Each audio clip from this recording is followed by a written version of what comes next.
I want. Last time I went looking for new mods, things went in a questionable direction. So now, despite the risk of being boring in comparison, I thought I'd try something normal, and I'm making this video to show it to you. It's a mod that overhauls, as they say, the appearance of our darling Triss. Yes, it's about our dear darling Triss. Well, her face seems largely untouched, however most of her outfits are entirely different. Others are slightly changed. Her hairstyle is also different, and it will even change sometimes depending on the occasion. Her hair color is somewhat darker too. Different pieces of jewelry are added respectively to her different outfits. Oh, and I left what I should have probably started with for the end, which is tattoos. Fairly large tattoos. Those are actually the only optional part of the mod, at least in its current state. As my cat is complaining about something. Какво има? I think he wants some love, but I'm busy now. Where was I? Tattoos? Something? So they're optional. You can choose to either go with them or permanently remove them. The rest, however, is mandatory. Also, if you wonder why her face changes from time to time in the footage I'm showing you, this is because I was also testing whether or not my other mods for Triss are compatible with this one, and I'm glad to confirm that they do indeed work well together. Now, of course, I haven't replayed the full game with this mod, but from what I've tried so far, there seems to be some kind of internal logic based on which she switches between outfits. Well, it's really one major new outfit, and she would occasionally add a short jacket thing on top of it. Most of the time, it makes sense. For example, she only wears the robe while at home, but when she goes outside, she puts on the top as well. However, when you sail to Skellige, for example, she just goes with the robe, and I thought it's cold out there. I guess she'll have to set herself on fire permanently if she wants to keep warm. Glad I could help. You know, I've been thinking who might know something about Ciri, and I just got an idea. There's an Oneiromancer in town, Corrine Tilly. Very capable, supposedly.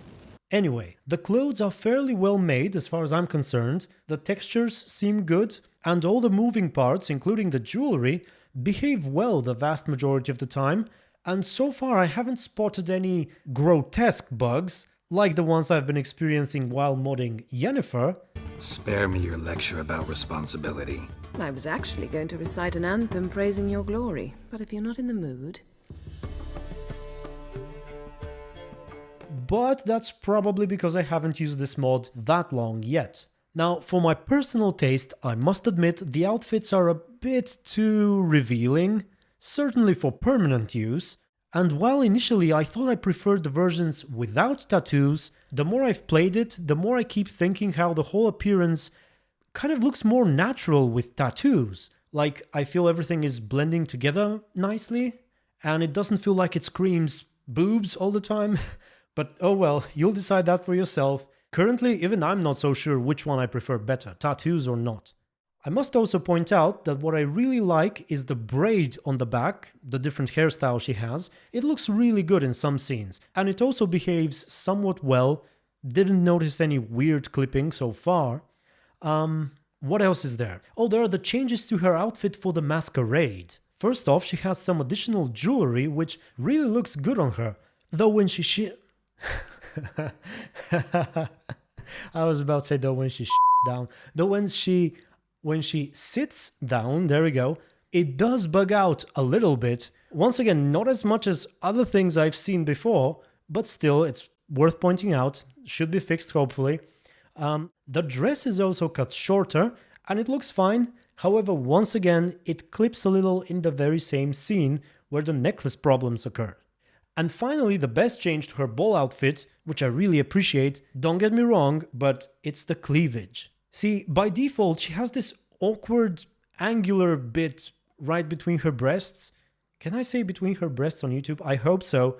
Anyway, this thing over here, that has always bothered me for some reason, and now it's been fixed. That alone, in my opinion, makes this mod worth trying. Alright, and here's one final thing I spotted.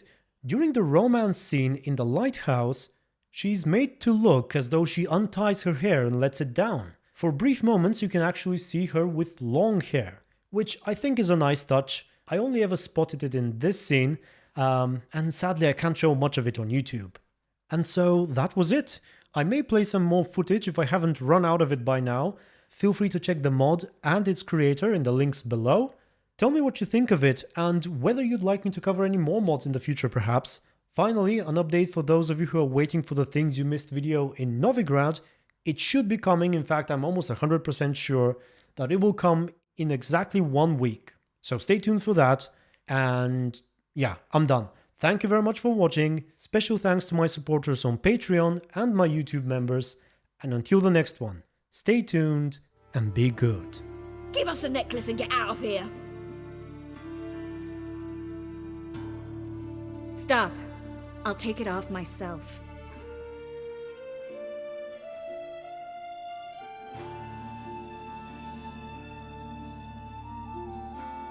Get out! Now! I should get all the mages to the docks as soon as possible. Get them on board this ship. But Bertold and Anise have yet to show up at the meeting point. Personal charm. That's what it's about. Careful, that sounded like a compliment. Glad it did. Oh. Are you trying to... Someone's coming. Is it Albert? No, just some lost guest. Shh.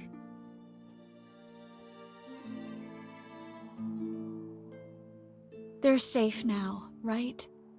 Yes, you can stop worrying, really. Oh, you're right. Just hard to believe it's over and done with. I've dreamt of this moment for months. This how you imagined things? No. I imagined I'd be on the ship with the rest of them, and you be on shore, waving a handkerchief, maybe. I hope you don't regret it, that things have gone differently. Well, they say Kavir's lovely this time of year, but I prefer you. Not surprised. I'm pretty lovely this time of year, too. I won't disagree. We might still go there one day, when it's all over. I don't know. Kavir seems so far away. End of the world, really. Maybe you're right. So how do you envision our future? I'll be Grand Master of the Order of the Flaming Rose. You'll be High Priestess of Melitele. We'll live happily ever after, a horde of kids around us. Oh no, won't get out of it that easy.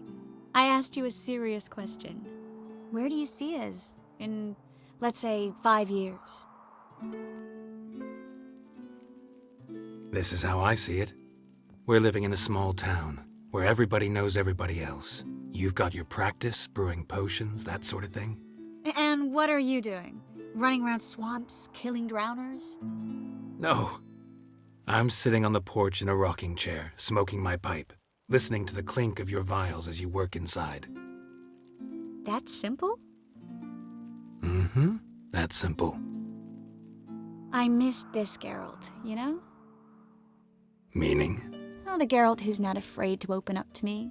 Tell me what he really feels, what he wants. What I want. One more thing. Shh. I know.